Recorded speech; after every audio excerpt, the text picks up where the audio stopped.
وہ بالکل بات واضح ہے کہ ضعیف حدیث اگر عقائد کے باب میں آئے تو عقائد کے باب میں ضعیف حدیث قابل قبول نہیں.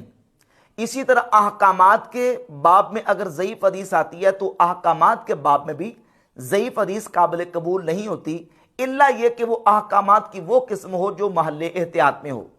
باقی رہ گئے فضائل، مناقب، زہد، قصص، اخلاق اور رقاق، دیگر اس طرح کے چیپٹرز اور ابواب، تو اس میں ضعیف حدیث بھی قابل قبول ہوتی ہے، فضائل میں قبول ہے. لیکن جب مسئلہ افضلیت کا آئے گا، افضلیت کا مسئلہ، شیخین کی افضلیت کا، یہ ہمارے ہاں عقیدے کا مسئلہ ہے، یا دیگر عقائد کا مسئلہ آئے گا، تو عقائد کے باب میں ضعیف حدیث ہمارے اہل سنت کے ہاں جمہور محدثین کے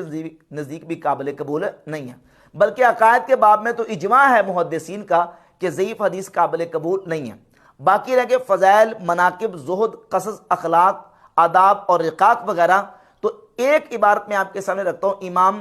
نووی رحمۃ اللہ علیہ کی